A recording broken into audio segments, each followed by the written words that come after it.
It is another Sunday night. We've reached the end of May. We're about a third into the season. When standings start to matter, it'd be fun talking some baseball here. We're going to talk about another big pitcher bid, some interesting offensive bids too, all coming up next on the RotoWire Fantasy Baseball Podcast.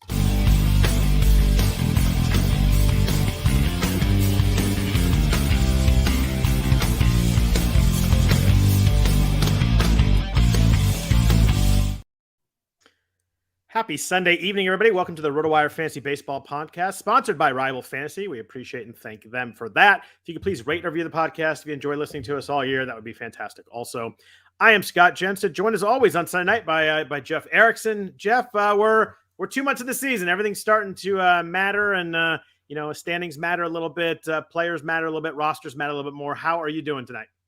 I'm doing well. Busy. It's kind of graduation season. My daughter will graduate next weekend, but her boyfriend was this past weekend, going to various, celebrations and all that. It's good. It's all good. Nice. Yeah. It's that time. It's that time of year. I only have a first grader, so luckily we did not have any big graduations. I think you had kindergarten graduation last year, right? We kind of did. It was still kind of in like the ending of COVID, so they didn't really do too much. So they just did a little bit, but yeah, I think I'm kind of good until sixth grade, and then they have like a big deal. So okay, but no, just summer stuff and plans and camps. It's going to be a lot going on, but we got a lot of baseball going on. Before we jump into this, Jeff, I think the Oakland A's might be the worst team in the history of organized sports. Can you refute that argument at all? There might be a Cleveland Spiders team or something like in the turn of the 20th century. They've lost 11 in a row. They've not won a game since you and I last spoke. Outscored 44-13 this week. It is so freaking bad. It's crazy. It's tough out there, man. It's really tough. I mean, and I underestimated their badness. I thought it would be a classic. Hey, these are still guys that are getting a major league paycheck. They'll be not as dreadfully bad. I mean, the sports books are in the same boat. I mean, they're really sweating it now because it would have been hardest same level. Yeah, it would have been hard to set the over-under at 32.5, but maybe they should have. Well, they set it like 59 and a half, if I recall correctly. Maybe you could 58 and a half or whatever. You have to get on fire to win 59 games. There's no way, man. And it's just the pitching is just so bad. One stat before I move on, but the Royals are the second worst record in baseball, 60-38. They have the second worst run differential too. They're -76. The A's are -199. Already. We're not even in June yet. They're 123 runs worse than the next worst team. Yeah. That's almost impossible to do to be quite that bad. Oh, I agree. It's nuts. It's insane. It's terrible. Oh, so many different ways we can phrase this here. Yeah. So, but I wanted to look a little bit at May. I think we look a lot at April and like, oh, these, this guy's hot, this guy's cold. We know so much about the stats because it's the only stats we have. But I was looking through some May guys. I want to talk about a few guys with you here. And the first is someone who was red hot in April. And I think sometimes we kind of just, this guy's good. I'm going to play him every week. James Outman is really struggling right now with the Dodgers. He's at 169, 2 home runs, 1 stolen base in May, and 82 plate appearances. Pretty much unplayable since his hot April. What do you do with a guy like this? Well, I did bench him in one league over the weekend in favor of Jose Siri. The fact that I had someone like Siri to swap out was nice. But yeah, you really had to start digging in and realize, oh, he's been that bad. Like everyone's like, he was bad, but he hit a big homer one week, and like, okay, like I have him active on one of my teams in the main event still, but I think I'm gonna, you kind of have to bench him. Like I would have probably had him benched this weekend, but Joey Gallo didn't play on Friday. So I was like, okay, we'll go with Outman again. And unfortunately he is living up to his name now. And it's funny. I think we sometimes, like I said, we get lost in that. Like he's so good in April. You just kind of think he's a guy that you play every week. And like you said, you got to look at it.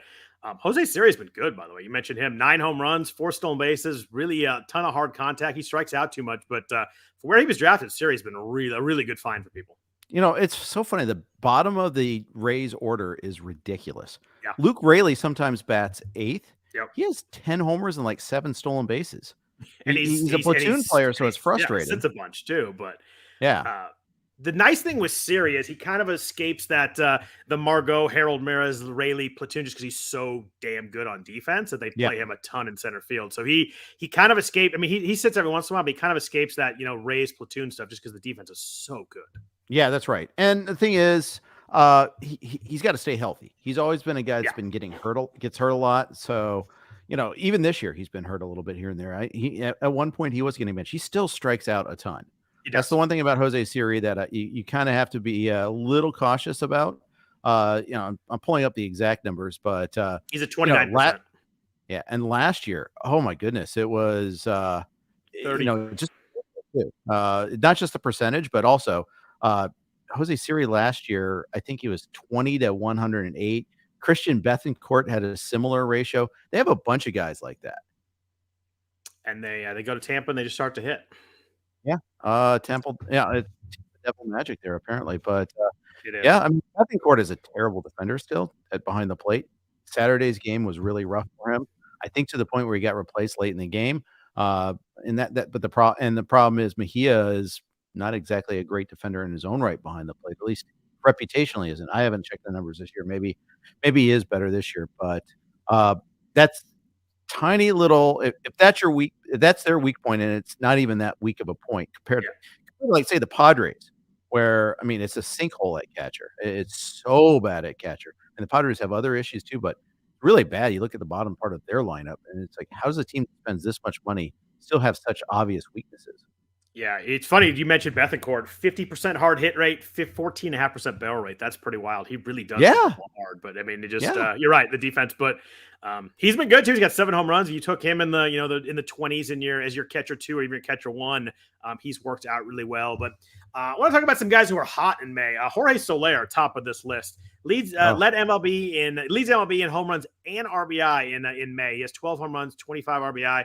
Hitting 296. This dude has been an absolute a monster. We've seen it in the past, but had some issues the last couple of years. Wasn't the 48 home run year was 2019. Obviously, it's a happy fun ball year, but 27 home runs in 2021 has obviously shown a lot of pop, a lot of hard contact. Has dropped the strikeout rate.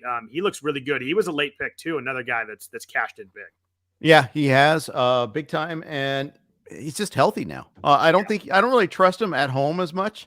I still think that home park hurts him, although he hits some balls that stay hit anywhere. I was at the game Friday night, and the ball he hit straightaway center in Anaheim. I mean, it was deep into the trees behind the fences there. Yeah. People don't even realize there are trees there. It's kind of like Atlanta when we noticed that there's water behind the fences a couple years back. Because Pete Alonso hit one like 480 into the water. Yeah. Matt Olson hit one in the water tonight in center field, and it's you look at that and you're like, oh my goodness. That's the sort of power. Soler hit that one ball in the World Series, obviously, that it was similar of length there, and he's got that sort of power. But yeah, he's healthy now. He's crushing it. Brian De La Cruz is quietly having a pretty good season. And then they're getting Jesus Sanchez back too. So some interesting things afoot with the Miami Marlins. Yeah, they're kind of they could piece together once Jazz comes back. They could piece together a pretty fun offense at some point. Curious what you think about Riley Greene, as someone that we everybody loved last year coming in. It was a rough rookie year. He did 364 in May. Are you buying in on this Riley Greene pop here in May? A little bit, yeah. I think he's a kind of a post type sleeper a little bit there. It's just struggled in his first go around. Gets better. I know. I think that park will still forever limit him, even with the improvements in the ballpark for hitters. It's still a tough place to hit, but I like him. I kind of like Torque. I kind of like Akil Baddoo a little bit all of a sudden. Grand slam today. Yeah, a big one there. Zach McKinstry. Zach McKinstry's got 10 stolen bases in there too. He's leading off a lot. I know. Yeah, I know. I view McKinstry as kind of like he's on a heater type of guy. I do too. But I mean, the whole team is a little slightly warmer now. They got another win today. Alex Lang with a really good outing, and he's quietly been pretty good. Tigers bullpen quietly been a little pretty good too. And not only that, Tigers are 1 game back in the Central. Yeah, Central's so bad. It's so bad. It's still both leagues. You can still go AL East to Central, and it lines up the top 10 teams in a row. That's been the case all year. But Tigers are playing pretty good ball, and that's a division that anybody can win that division except for Kansas City. Yep. Yep. Kansas City is. I mean, if they're like thank the Lord for the Oakland They A's are. right now. They'd be catching a ton of heat if the A's weren't so bad. Especially because we were optimistic about the Royals a little bit. Maybe not entirely optimistic, but hey, new manager, new pitching coach, importantly enough, and it's not really working out that way right now.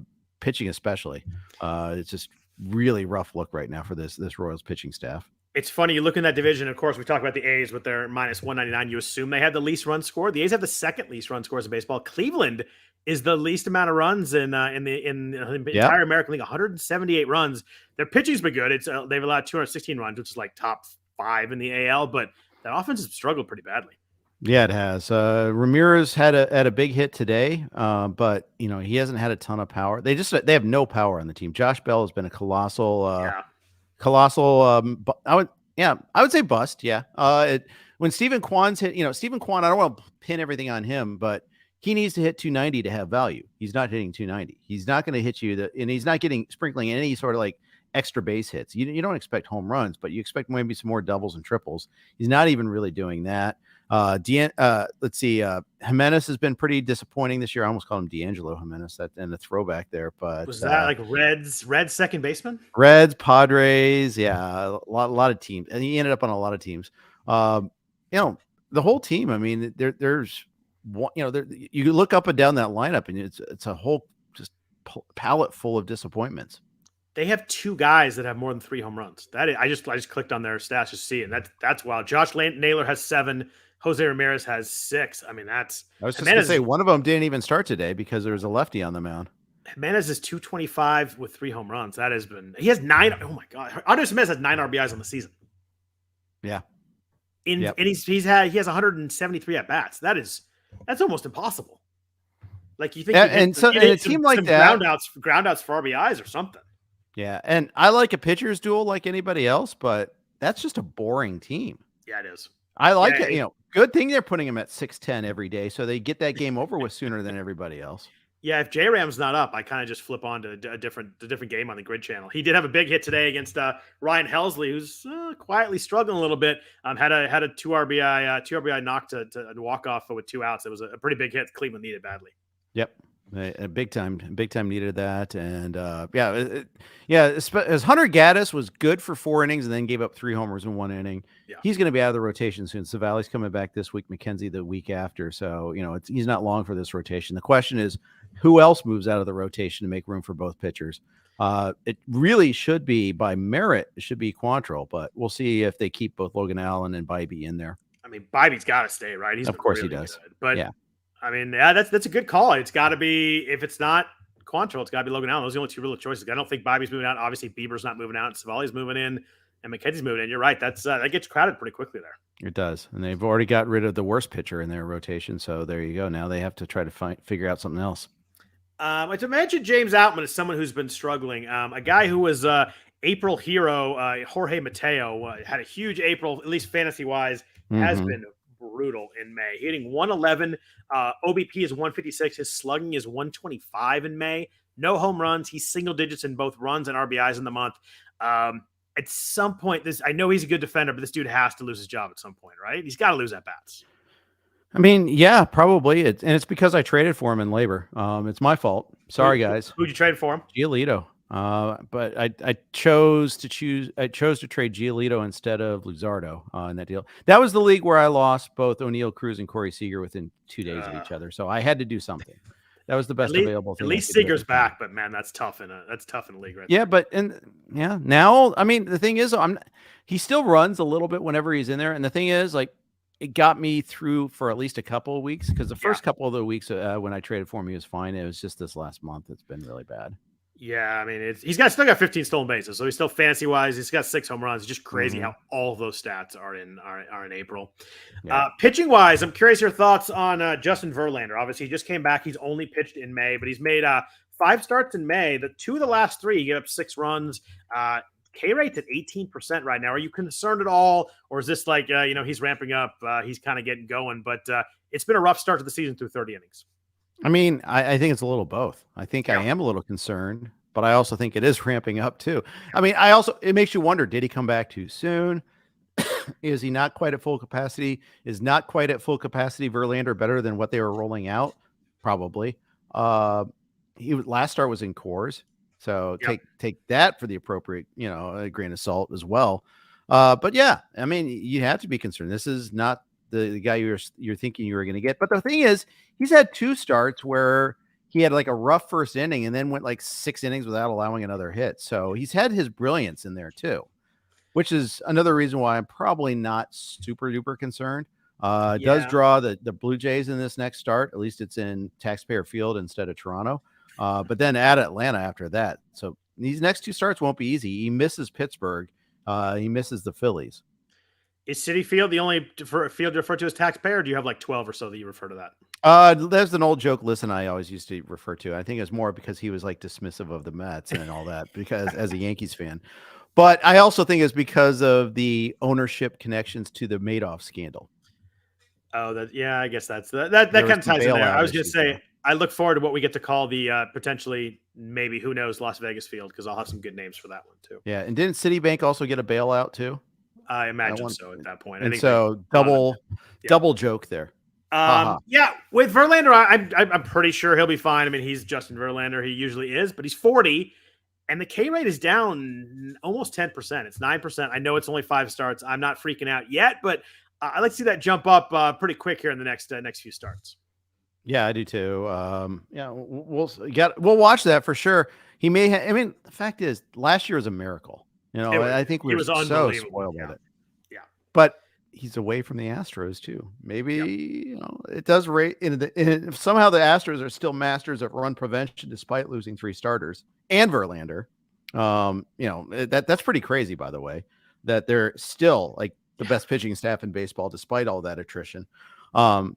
Do they still have some sort of magic of their own? There's just some organizations that are just freaking good. It's frustrating, and especially as someone who used to root for a team that was in the AL West, it's frustrating. But yeah, I was going to say, you just put that comment in the chat. Jeff, our Reds clean sweep over the Cubs. They had a good week. Reds, that's right, yes. And it's because you invested, you believed in Matt McClain. Right, I have McClain, India, and Nick Senzel on one main event team. So every time the Reds scored 10, I'm like, I'm in for that. I mean, McClain, dude, Jonathan India yesterday, 2 homers. Woo! Yeah. We talked about McClain, man. McClain hit like 480 this week, had a steal, had a home run, had a bunch of counting stats.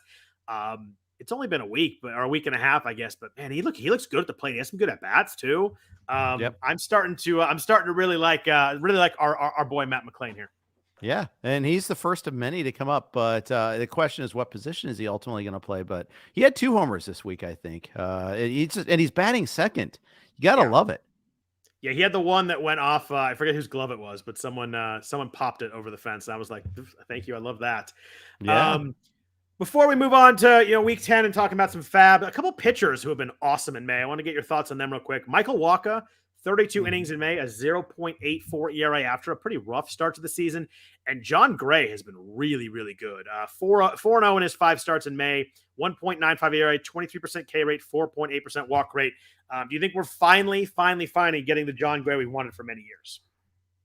Yeah, maybe. And the thing is, like, both of those have been kind of under the radar, especially I think Wacha. He had that huge start on like a big DFS night where he came up huge in like a late night home start, 10Ks or something like that for Wacha. Before that, and he was just so bad in April. It kind of just, I dismissed that. I was like, okay, well, he had one good start, great. And the Padres have been so bad too at the same time that it's kind of wild to see him have such a good month. But yeah, Gray on the other hand, yeah, I did expect good things from him. It's just, with John Gray, it's always, is he healthy right now? Yeah. I mean, and that's the worry is like, okay, will it last?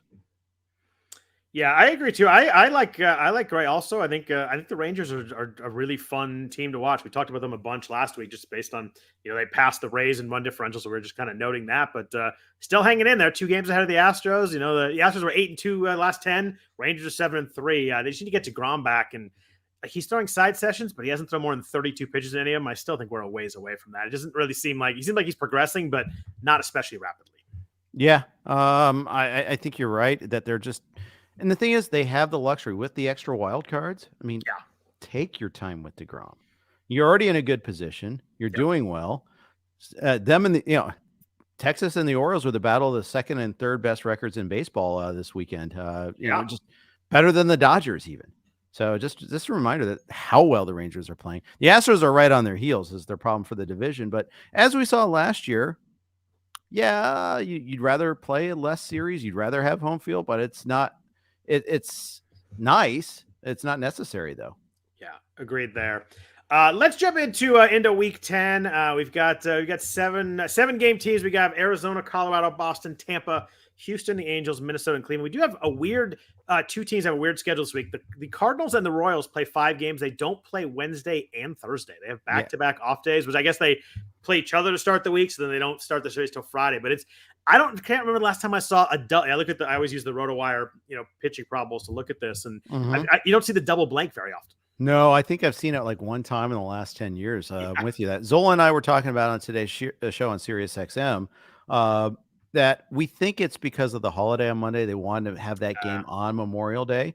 I hate there's 8 teams off tomorrow, by the way. Yeah, I mean everybody should play. Yeah, agreed. It's one of those days we should have games from 10 to 10. Memorial Day, 4th of July, Labor Day.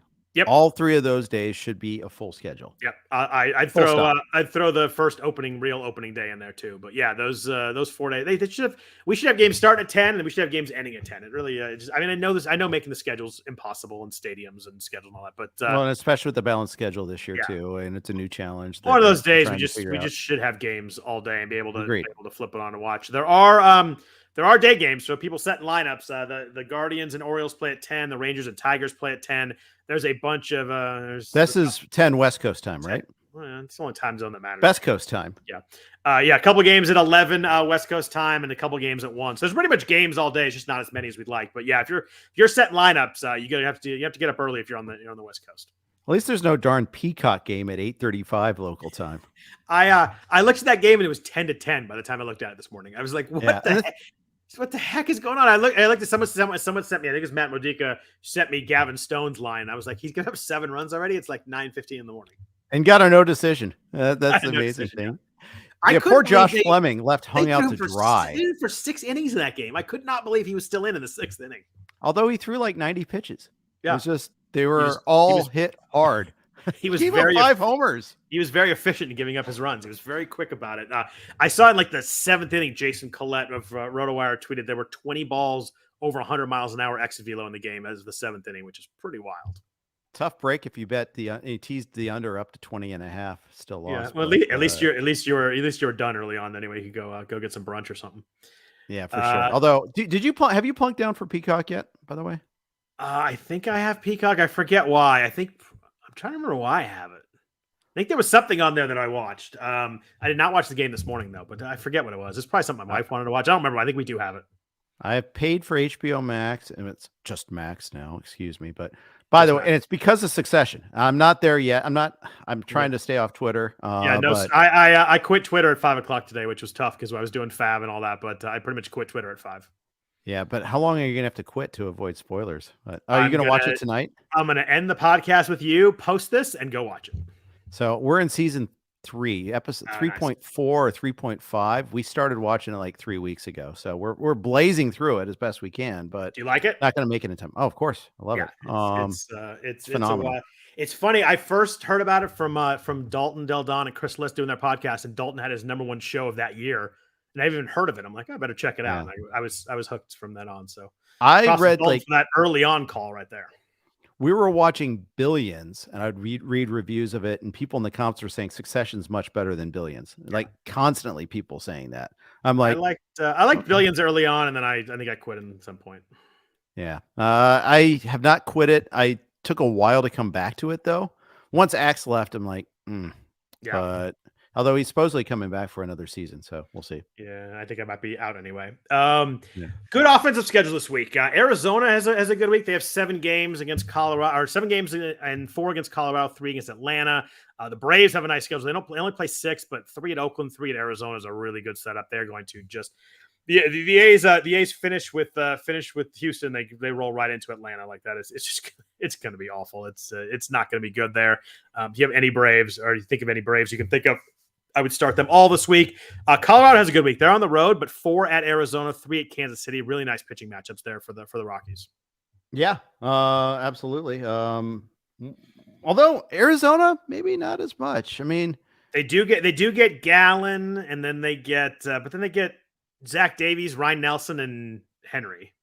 But Arizona's just a good team, though. That's the thing. They are. You know, despite they missed Merrill Kelly, who's been freaking awesome, by the way. Yeah, another good outing today. That's right. Yeah. He has been freaking awesome. But I mean, Arizona they're a pain in the butt. They just keep on beating you. 30. I mean, they did run in the Red Sox this weekend, so they lost 2 or 3 against them, I think. But they're 30-23. I mean, they could still collapse. It's not late yet. But they're 2 months in and they're still a playoff team. That's pretty darn impressive.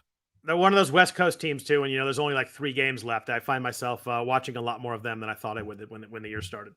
Yeah, I just wish that stadium and broadcast team were a little better. But then again, people say that about me in the podcast and the radio show, so that's fine too. No one would ever say that. Yeah, some would. I don't mind that stadium as much on TV. I don't like it in person at all. I've been to a couple games. I did not enjoy it in person, but I've been on TV. I don't mind it as much, but in person, you feel like you're in a gigantic, huge warehouse. It's very strange. Yeah, I was thinking Office Park, same thing. Like you go in and like you're on down the left field line, and there's like this carpeted hallway, and you're almost looking like going into the office here. Yeah, it's a bit of a weird place, but it's very stale. Tampa and Boston also, if you can pick up any guys there, those are probably teams, not many guys available, but Tampa has 3 at Chicago, 4 at Boston, then Boston has 3 against our Reds and 4 against the Rays. Some good matchups there. Yep. Before we get into FAAB, real quick, since we're talking about FAAB, this is kind of FAAB adjacent. Got 3 rookie, like big FAAB call-ups I wanted to ask you about. One was actually drafted everywhere. 2 are call-ups. I want to know how you feel about dropping or holding them.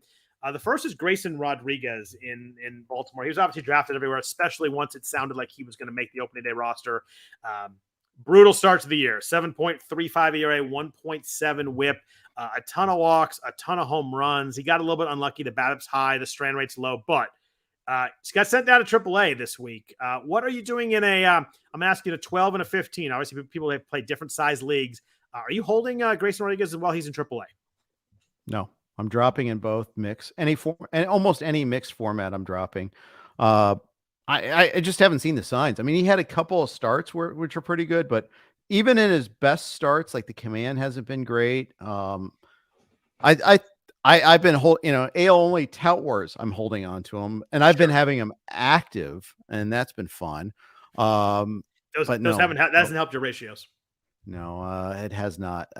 Grayson Rodriguez, Lance Lynn killer combo has been fun. Ooh. Well, Lance Lynn's been good the last 3 starts, but it's tough. It's really tough to be patient on him. I think Grayson Rodriguez is American League translation for Brandon Pfaadt. I mean, I think they're very similar situations there, and I think Pfaadt's on our list. Good transition right there. Are you a drop on Pfaadt also in 12 and 15s? Yes, I am. He got his chance after, and in both cases, the organization saw something that he wasn't ready, right? Yep. Didn't make the opening day roster in either case. Grayson came up a little quicker because of an injury, but the fact is the organization saw something. I don't want to appeal to authority, but at the same time, their authority is probably stronger than ours. Like, how could they send this super wonderkind down? And both teams that are trying to win too, so they're not playing. Yeah. They're not playing games with service time or like that. Like, they're trying to win games. They're both in the mix. I'm a drop on both of them too. I agree with you. Even in 15 teamers, I'd probably be more likely to hold Rodriguez, but I'd probably hold neither. But Pfaadt, I mean, not striking anybody out. It looks like he doesn't trust his fastball. You watch him, and it's not there. Yeah. Swinging strike rate's under 10%. There's just not a lot here to like from a right now perspective. And it's one of those things, like, you could hold him if he's down a month, he might come up and be bad again. Like, I don't think I can do it with someone that just didn't show enough for me. I think I'm using that roster spot somewhere else. Yeah, and there's nothing stopping you from going after him again when he gets called back up again. For sure. Although then you're fighting everybody else. I get that. And he probably gets picked up next week. Someone will probably take a stab and stash him. I'm fine with that. I'm fine if I miss him. He didn't show me enough to me to be super worried about him coming back to bite me too much. For sure. And it might be a while till he's back anyway. Like, he might go make 5 or 6 starts down there, and then at that point, you're at 6 weeks. There's no way you can hold him that long. Yeah, that's how I feel. And so I've been, and it'd be like, it's kind of like his teammate, Jake McCarthy, got sent down, was tearing it up in AAA. Okay, I'll bid on him again. I may not get him. I may lose, but he's available to me. It's just dropping for now. Speaking of hitters, there's one rookie hitter I wanted to ask you about, and I got him in a couple spots, and it's not been great. We talked about Matt McClain has been really good. Matt Mervis has been the opposite. It's been rough, and he's not playing very much. He sat today against Ashcraft, who's a righty for the Reds. You hate to see him. Mervis is a lefty, and you hate to see him sit versus a righty. That means he's not only not losing again games against lefties, but losing games against righties is really tough. He's hitting 200 through 66 plate appearances. Does have 2 home runs, hitting them all hard. 52% hard hit, 13% barrel, but a ton of strikeouts. Was not a big strikeout guy in the minors. In AAA in 2022 and earlier this year, he was under 18%. So I think this is the first time through kind of thing. I'm just worried that I'm worried with the leash he is here. All of the Cubs are so bad that they should just play him. I mean, quietly, the Cubs are the worst record in the National League. Yeah, I was going to bring that up. Actually, they're worse than the Nationals. Our Reds swept them. Yeah. They almost got no hit on Friday. Hunter Greene looked great, although he needed a lot of pitches to get through 6 innings, but still a lot of swing and miss. The Cubs, I mean, they have individual players that are having decent years, although Morel started to slow down. But Patrick Wisdom has started to slow down, although he had a big day today. But on Friday, he was benched for like the 3rd time in 5 games, and he was 1 for his last 21 with 14 strikeouts. That's a lot. My math isn't very strong, but that's 2/3 of the time. That's bad. And I know he strikes out a lot. That's part of what he does, but they're in a big tailspin. They're having a horrible, awful, no good month. Yeah. It's just, and you gotta, I don't think it's permanent. And again, they're in the right division. They're 5 games out of first place. Worst record in the NL, but 5.5 out of first is pretty crazy.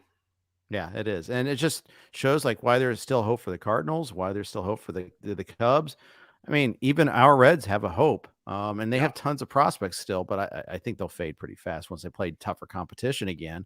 But yeah. Do you think we're seeing De La Cruz and Encarnacion Stroud this week? No, I do not. Pretty soon though, right? All the service time because they're on the road. Okay. It's not service time. Oh, you don't think it is? I don't think so. Okay. I really think it's, first of all, that's not been their history. They haven't been like holding guys down for the sake of holding them down. It's more like determination when they're ready. But the other reason is they're on the road still. They're at Boston this week. Maybe over the weekend they come home, they face Milwaukee. Yeah, maybe then. But I think we see one of them this weekend. We might. I think Encarnacion Strand will see before De La Cruz, and the reason is they have to figure out where he plays, where McClain plays, and how to make that all work.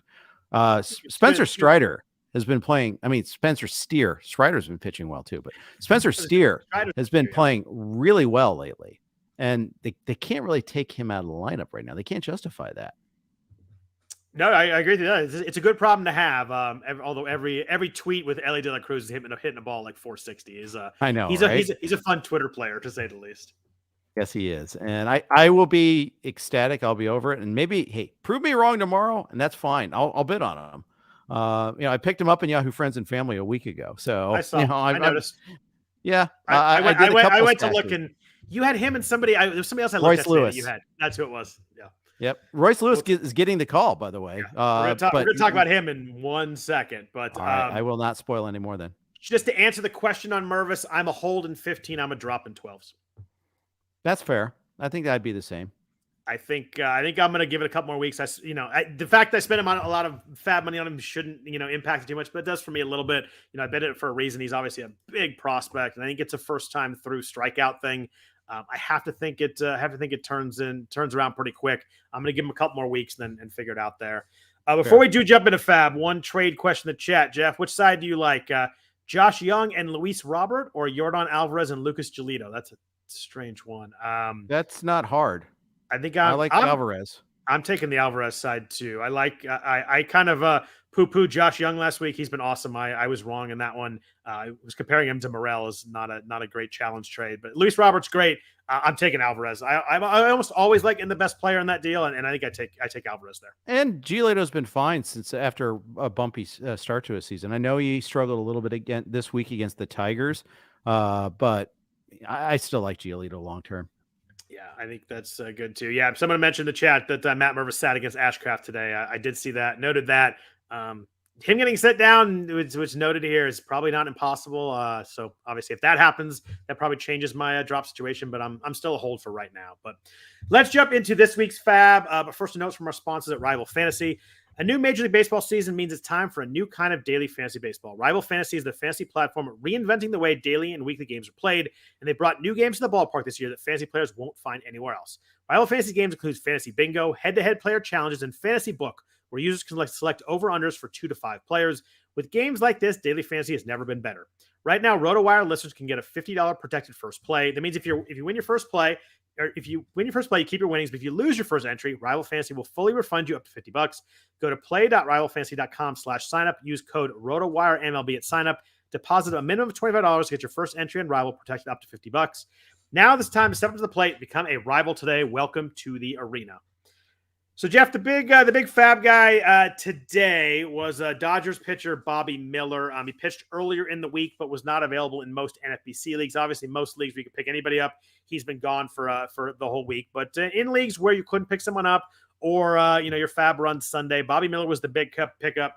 I lost him by $3 in a league, which was a little frustrating. I was mildly aggressive, and he went actually fairly low in like the 170s in one of my leagues. The other one was like 288 and 320. Where do you go in yours, and how aggressive were you in trying to get another one of these stud young pitchers? Because I spent on Yuri Perez in 2 of my 3 mains, I wasn't that aggressive. Yeah. But he went 364, 330, and 161. Believe it or not. And I had that. I had the same. I had a 177. I was at 174. So. And mine was kind of like, I'd love to get him, but I only have like $450 and I need offense there, but I need some ratios. I would have liked to get him for that price. I certainly wish I'd bumped up a little bit, but as we see with some of these guys, who knows how they work. But how do you feel about Miller in terms of kind of moving forward? Do you think he sticks? It seems like he will for the moment. Looked good in his first start. That was against the Braves too. Obviously the stuff is there. How do you feel about Miller kind of going forward? Do you think he'll end up working out for those FAAB prices?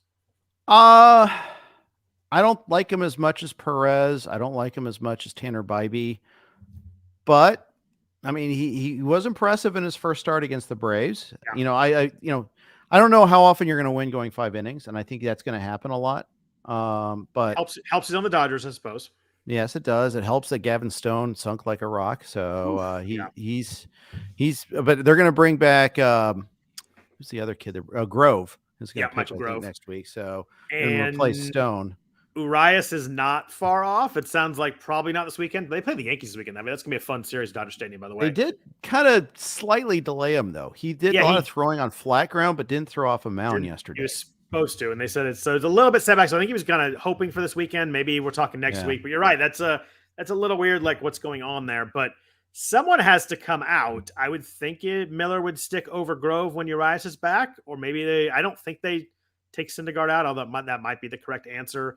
Eventually, but they gotta be convinced that they have a better option. So this is a pretty big audition for Miller. I mean, I like the first start against the Nats. Don't love it against the Yankees, but at least it's not in Yankee Stadium. I assume that's Sunday Night Baseball next week. I assume it has to be, right? Yeah, it is. It is. They already said that on the broadcast tonight. Oh, okay. I like the Sunday night crew, by the way. I think I've mentioned that before, but I really like Ravitch and Perez. I do too. Yeah, I think they're a good group, and David Cohn too. That's the third. I like all 3 of those. Yeah, I was definitely in on Miller. I was in the 300 range just because I don't have the money. I've spent on offense. My problem. I spent on Mervis. I spent on McClain. My offenses have been worse than my pitching. But this is the first week in a while where I kind of feel like maybe I've found some roster help here, and I'm kind of moving in the right direction. We'll see how long that lasts. Next week I'll probably be saying how bad I am again. But this week was a little bit positive, moved up a little bit, which is good. So. I think Miller's actually been really good. I like the fact he threw 120 something innings last, or 120 something innings last year, or maybe 111, but something in that range. So he can. I think you're going to get 90 to 110 innings out of him. He's thrown 20 this year, so you're going to get a good chunk coming through here. You look at the minors last year. The strikeout rate was huge. The walk rate was not a problem. He was like 7.5%. You'd love to see that from a young pitcher. I love Dodgers pitchers with their offense, with their coaching staff. I think he's gonna be really good. I was in on him. I do like him. I think I agree with you on Perez. I feel like Bybee more. I'm pretty close on Miller and Perez probably, but I think he's gonna be good. I wish I had gotten him, but it just you can only get so many guys, as you said before. Mike Soroka, I guess it's Michael Soroka now. Apparently getting the call. He's serious. Tomorrow. He is a serious person. It has been a long road back for Soroka. I think everybody's rooting for him, but he was 70% rostered in the main event. I did not have him available in any of mine, but he's only 10% available in the 12-team online championships. What were you thinking with Soroka? I always think everybody's rooting for the guy. He hasn't pitched really a lot of innings since 2019. Was obviously really good then. 2.7 ERA in 2019, 174 innings. Has been hurt since then, essentially. How do you feel about Soroka coming up? And were you in on him? And would you throw him this week for the 2-step? Oh, you have to. He's facing, no offense, your former A's. So he gets a layup in the first start back, which is really nice. Yeah. And it's a 2-stepper. So, and the other one's at Arizona, which we talked about. Ballpark wise isn't super scary, and it's a good lineup, but not a like, oh god, I can't start them against lineup either. They can't hurt you like any other league average team can. League average offense, that is. But yeah, I mean, if you got him, you start him. I got him in yogurt. I got Soroka in yogurt. Didn't get him in my main. You held him, or you picked him up this week? I picked him up this week. Okay, nice. And I got him for. Bear with me, live looking up things is fun, but I got him for 73 with a backup bid of 51. So that's a 15-team mix. I saw him go for more in one of my main event leagues. I would have thought he's probably in the like 125 range, somewhere in there. He went 175. Oh wow! Right. More than Bobby Miller. That surprises me. And Max Fried was dropped in that league, and someone spent 271 on Max Fried. Wow. Honestly, I wouldn't have spent that much on Max Fried. I oversaw. I haven't really looked at his prognosis. What is he? He began a throwing program 3 days ago. God, he's at least a month out, right? Yeah, at least a month out. Yeah. Hey, I mean, yes, there's a high ceiling. If you get 2.5 months of Max Fried at Max Fried levels, that's great, but that's not guaranteed either.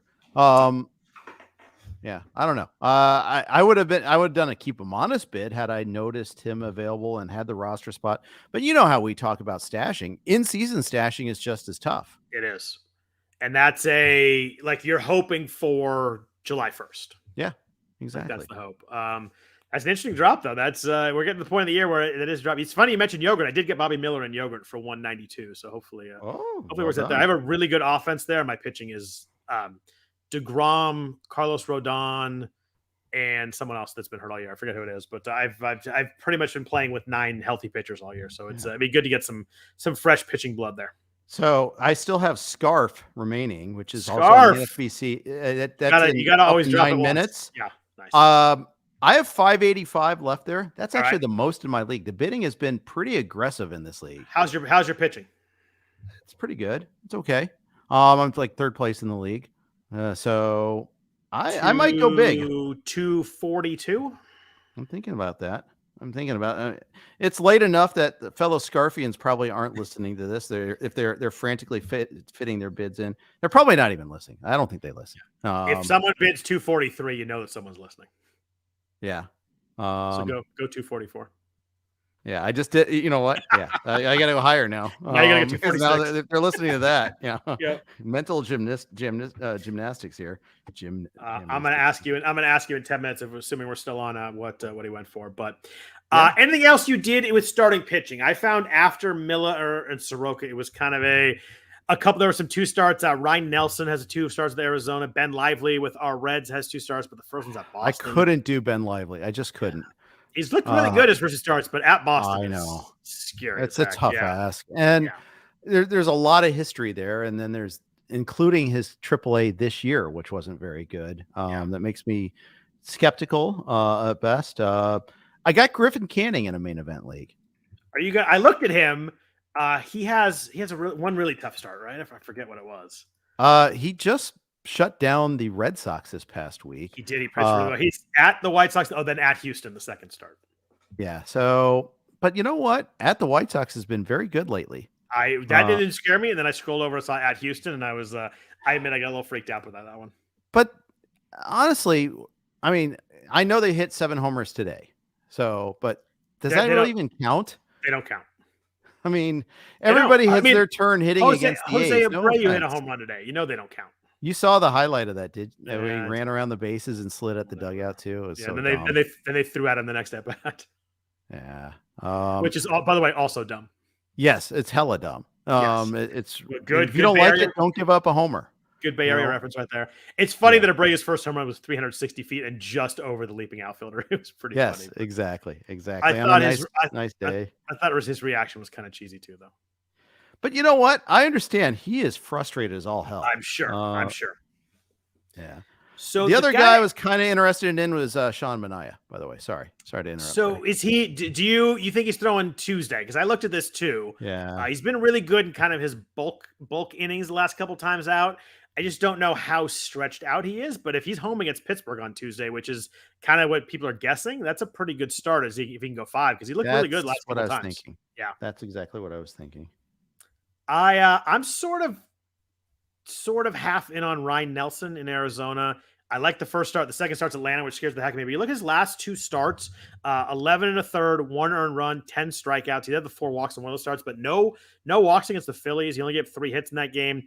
Been quietly good in 3 of his last 4 starts. Not a huge strikeout guy, but if you need some innings and you can maybe your ratios are okay. He's someone that struck out a lot of guys in the minors, has not translated to the majors as of yet. But I think he's mileage. He was someone I kind of had down my waterfall, as you would call it. As James Anderson called it, that I stole from.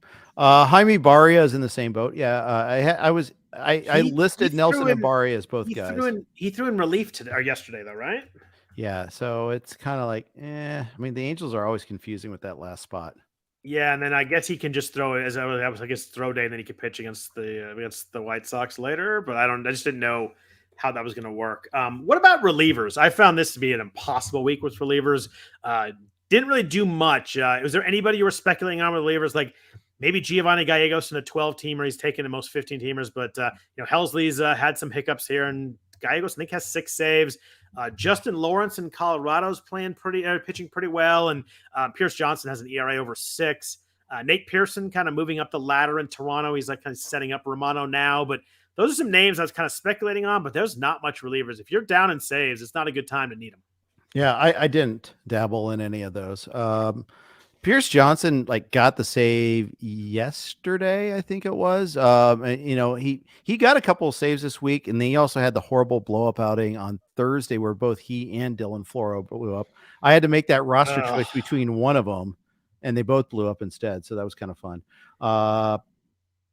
But no, I acknowledge Lawrence has pitched well.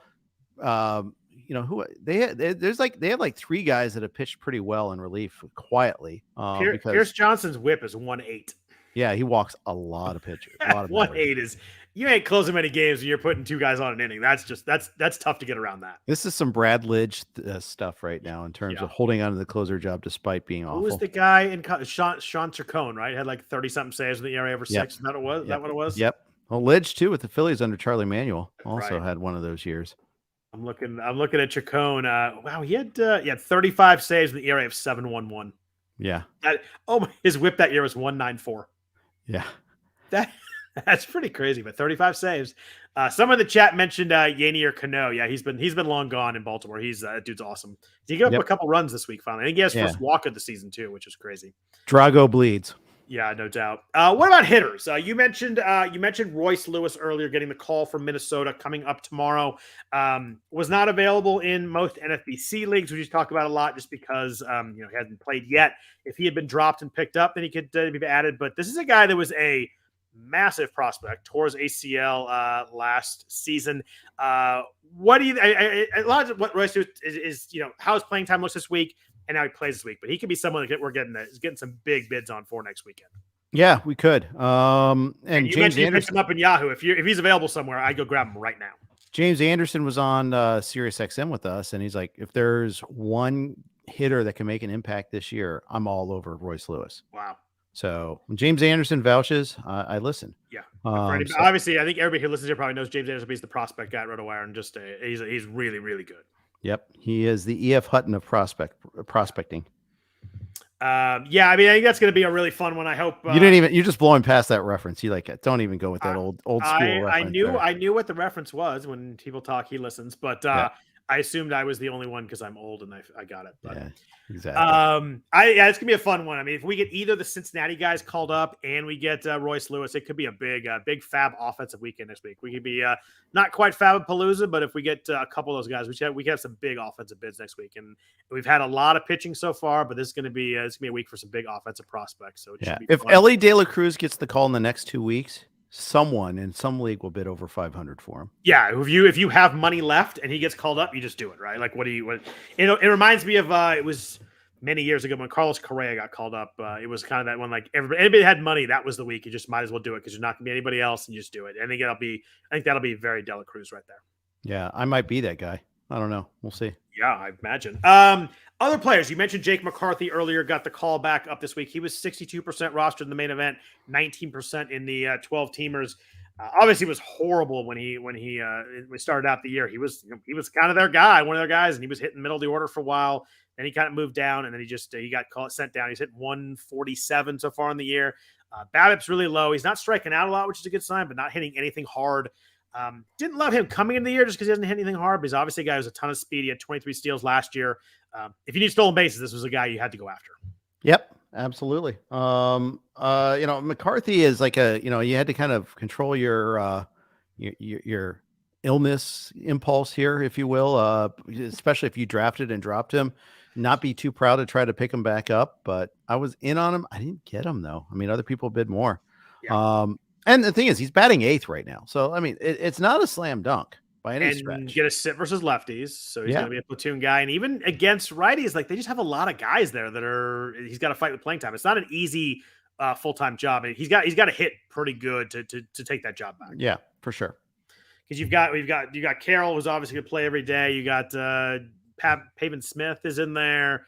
You just have a lot of guys. Pavin Smith could not be in there though. He's been really bad last couple of weeks, but and then you got there's a lot of guys, but if you play well, it's not like there's studs blocking you by any means. Yeah, that's true. And especially like they sent down Alec Thomas, so that's also one less guy. And they sent down the guy that replaced him, Dominic Fletcher, who was good for a week and then was really bad the next week. He was great when nobody had him, then he got picked up and he was bad after that. Yeah, pretty much. It's kind of the way it works. Jesus Sanchez in Miami. It sounds like he's going to be expected to be activated on Tuesday. The Marlins have a bunch of games against righties this week. This is someone I was in on this week. He's going to play against righties. He was playing well before he got hurt. He's hitting 290, 51% hard hit rate, 15.5% barrel rate. We loved a lot of people loved. I was one of them. Liked Jesus Sanchez in the last couple of years, but it looks like he has maybe put together something. He does strike out a ton, but it was a lot of hard contact that came with it. Yeah, there was, and I wasn't in on him because I don't know. I see what he's done in years past too. I mean, yes, he's got those like physical skills that are always interesting, and I haven't like convinced myself like the batting average is ever going to get there. I guess that's where I'm at with him. He strikes out a ton. The BABIP was 405 earlier on the year, but if you get over the strikeouts down in like 24, 25%, he could be really good. When you need pop though, if you need home runs, he definitely has a ton of pop. There's no doubt. There's no question there. But I think you're right. The batting average is going to be clearly a problem there. Let's see. Someone mentioned in the chat that McCarthy took off from the bottom of the lineup last year and Smith got sent down. That is very true. McCarthy could get hot, and he got hot last year, but I'm not a huge fan of the offensive skill set. But yeah, he get hot. He starts stealing bases in fantasy. That's really huge right there. Other guys that were available. You mentioned Akil Baddoo earlier. In Detroit, they have 5 righties this week. He had a grand slam today. He's been playing pretty well. Luis Urias in Milwaukee sounds like he's going to be ready to go early this week. The 30th is the first day he's available to be activated. He had 3 hits today. He was 0 for 13 before that, but in rehab, so kind of starting to hit a little bit. He was someone I kind of like too. 2nd, 3rd, and short eligible. I like this as a possible kind of deep league play as someone that's going to play once he gets called up. I was just going to say I like the 3 position qualification there. I think that really is handy. The fact that they lost Adames maybe for only 7 days, but we'll see how long they lost him. That helps open up a playing time. That was a scary one, by the way. Did you see the highlight? Yeah, super scary. Brian Anderson, like finished the at bat in tears because it was off of his bat and all that. I mean, it was just awful. He's just he's really lucky he didn't break some of his face because he got hit and he did not tip that or block that at all. Just hit him right in the eye. He was really lucky. He was just never lucky to have a concussion, but lucky no facial fractures. Yeah. Someone mentioned the chat, Francisco Alvarez, someone we could trust the rest of the year. Yeah, absolutely. If you have him, you just slot him in your catcher spots. I think the Mets are going to start to play him more regularly. He's kind of already starting to get there, but he can flat out hit. Bat second today, by the way. He had 3-run homer too. Great. It was Coors, but still, he's just he's a guy you start a catcher right now. You don't even think about it. Someone else asked, Jeff, question for you since we talked about him a bunch. You think Michael Harris II gets it going a little bit here?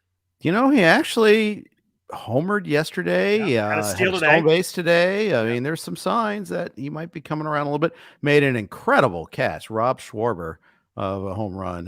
Really sweet catch. And then Schwarber hit one into the water as well. So after that, but I'm surprised Schwarber hit 2 balls well in the same game. That's usually more than he does in a week. Dude, when he hits him though, he squares him up. He really does. It's so fun. That home run in the playoffs last year. The one he hit in Wrigley is always the one to me, like on top of the scoreboard in right field. That the ball was still there, like 4 months later. Yeah, exactly. Someone asked, should they drop Wilson Contreras for Elias Diaz? I would not do that for sure. Other offensive players. Is there anybody else you liked? Patrick Bailey, the catcher in San Francisco, has played 5 of the last 6 games. Owen Miller had some stats this week for the Brewers. Rougned Odor, the ghost of, is back. He's 29, by the way. I thought he was like 36. I couldn't believe someone said he was 29. I was shocked by that.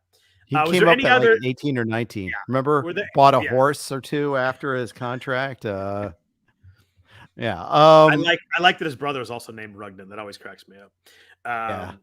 Anybody else offensively you guys were really looking at? It seemed like the top group we talked about there. I looked at Willie Castro, who you liked last week, although with Kepler back and Royce Lewis back, I think the playing time maybe start to dry up there, but he was good this week for you. Yeah, that was a good pickup by you. Anybody else that you liked on the offensive side of the ball? Well, you mentioned Bailey. I picked him up in a league where we originally lost Jose Trevino and replaced him with like Jeffers, we're just hoping maybe Bailey keeps playing a decent amount. It's nothing that we're super thrilled about. So we'll see. By the way, I did get Bobby Miller and Scarf, 253 to 243. Somebody was listening. That is amazing. There's no way that was coincidence right there. It can't be. That's I overpaid by 10, but that was worth it. Just for the joke, if anything else. Anthony Volpe dropped in that league, by the way. That's going to be some fun bidding next week. Four for his last 34, I think. Yeah, it dropped in the order. It's getting rough. I understand, but someone will pick him up. He plays good. He plays better defense. I thought it was an arm. He doesn't have a huge arm. He plays pretty good defense. I think they're going to stick with him. They don't really. I mean, Peraza was hurt, but Oswaldo Cabrera has been really bad. I think they stick with Volpe, but I mean, he's at $198 right now. Like he's striking out a lot and hitting a ton of fly balls. It's a really bad combo for batting average. Yeah, it is. It really is. Someone asked in the chat if Matt McClain's trustable this week. Matt McClain is trustable every week. My new favorite player. Exactly. I picked up Spencer Steer in a 12-teamer. Like that. Yeah. Now, yes, CES might be coming up, and that'll be, question. But Steer has been good, straight up good this year. He's got a good on base. He already had a good on base before he was hitting for average. So I think he will get a decent amount of run. Yes, it could get crowded eventually. But so what can the Reds do here? Like Steer can play first. Senzel can go to the outfield. Someone could DH. It's just it could get crowded, but like you can get Fairchild and Newman out of there, right? Yeah, I mean Newman's already kind of out of there. Yeah. I mean today McClain was the DH, I think, and they gave Newman a day at short or something like that. I saw they moved some things around, but Steer was a prospect of note.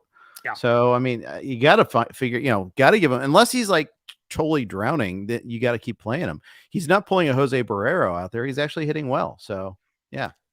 I think I said it last week, but man, you get those two guys up. This could be one of those lineups that like you just watch a lot of games the second half of the year because they may not be great as a team, but they'll be really fun on offense if you get all those guys in the lineup. They could be a pretty good offense second half.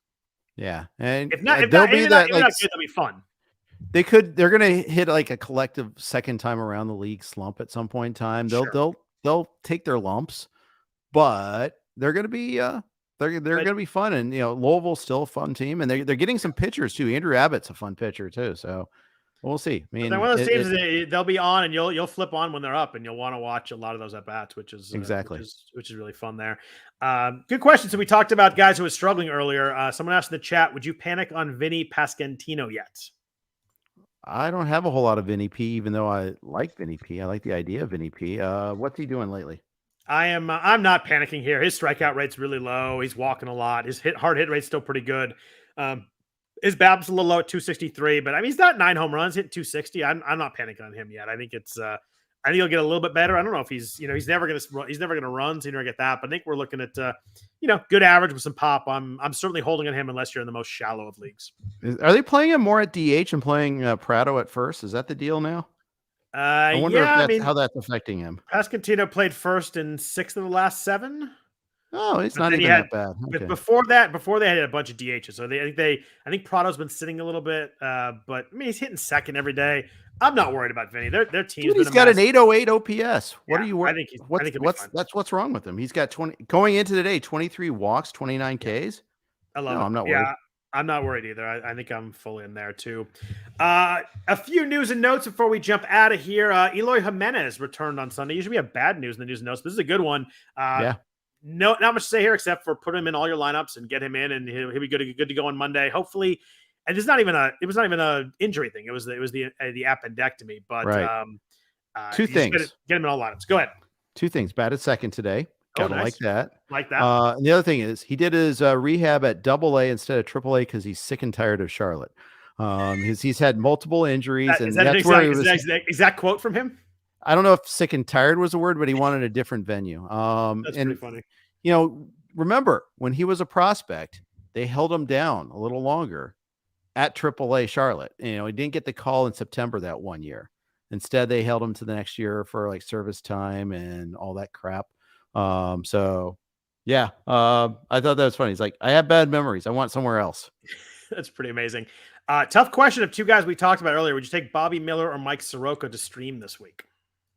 So Miller gets they both get 2 starts. Yeah. Miller's Washington, New York. Soroka is Oakland, Arizona. I mean, if you need the Ks, I'm going Bobby Miller. I'm going Miller because I want to be able to potentially hold that. So I don't think he's a stream. I want to be able to play him this week and then hold him afterwards. I think I'm going Miller there. I agree. But 2 pretty good options for streaming right there. We mentioned Willy Adames, 7-day concussion IL. Thairo Estrada, a guy who had been really good, someone that I was not really in on, but on the IL with a wrist sprain. That's a tough one. Those are stats that are tough to play. He's been really good for the Giants. Hitting 301 with 13 stolen bases. Yeah, just really good. Yeah, it doesn't hit the ball hard, but just kind of is getting it done. The BABIP's 371, so he's probably gotten some breaks there. But he's been a huge find and kind of picked up right where he left off from last year when he had 14 and 21 home runs and stolen bases. Yep. Question in the chat from Matt Leahy. Do you think is Jake Berger season over? With Eloy back, the fact that they were trying Berger out at second base indicates they want to find a way to keep his bat in the lineup somehow. I know Romy Gonzalez homered today, I think, but at the same time, Berger, I mean, he's one of the few guys that's played well for them, slugging .591 on this season. I mean, yes, his on base isn't great, but he's always going to be streaky. When you strike out 31% of the time, you're going to be streaky, but huge hard hit, huge bail rate. I think they want to try and get him some at bats too. Yep. Yeah, we mentioned the Willy Adames thing. It did seem like he dodged a bullet. Someone mentioned that in there. It seemed like he's really lucky he didn't break something there. Max Muncy left with a hamstring cramp this morning in the Peacock 7 o'clock in the morning game. You're like, oh, hamstring cramp, all right. And then they said he might be getting an MRI on Monday, so that's a little concerning there. Yeah, and then at first, I think the speculation was, oh no, did he hurt his knee again? And instead, it was the hammy, but that's not necessarily good, and it's not necessarily unrelated either. So yeah, I enough to be worried. 17 homers on the year, great start to the season. He has. A couple of guys who had injury notes today didn't play or left early. Juan Soto expected back on Tuesday. He missed Sunday with a tight back. And Anthony Rizzo had a weird little collision with Tatis where he kind of hit his neck. And he's expected to play Monday, though. It sounds like the x-rays and all that were all fine there. Speaking of the Yankees, Giancarlo Stanton could begin a rehab assignment on Tuesday. There's a chance he'll be back next weekend. It seems like he really wants to play against the Dodgers in that series. I've read a couple things they're really trying to push for that series, but obviously they're not gonna do that unless he's fully ready. But sounds like we might get Stanton back for at least for next week, which is good because he's been out for quite a while, and hopefully he can stay in the lineup, which seems to never happen. They made a big deal about him last year in the All-Star game being from the area. And so he was super motivated for that. So yeah, I'm sure that has something to do with it. He did hit a ball out of there, right? A few years ago. Yeah, I think it's still flying, actually. There's only like four. I think it's him, McGuire, and Willie Stargell, maybe Piazza. I think there's 4 guys that have done it. But hey, if you haven't been to Dodger Stadium, that is a shot to get that over the roof. Exactly. Yeah. Anybody else, Jeff? I feel like we've kind of hit all the FAAB guys. We hit all the news and notes guy. We talked a lot about guys who are streaking and struggling right now. Is there anybody else you want to talk about or anything else that's on your mind? No, I think we're good. Beautiful. You will be out next week. Congratulations to your daughter on her graduation. Congratulations to you too. Keeping a child alive and graduating that long is pretty good. Thank you. I'm only in first grade. Who knows what's going to happen? It's getting through those years is tough, but congrats on that. That's pretty awesome. Yeah, thank you. Looking forward to it. Should be a fun night. We're going to have a surprise special guest next week. I don't know who it is yet, but I've got some ideas in mind. So we'll get someone good. Nobody will fill Jeff's shoes, but we'll get someone good. It should be fun. So I look forward to that. Other than that, if you want to follow Jeff on Twitter, he's at Jeff_Erickson. I am at Scott Jenstad.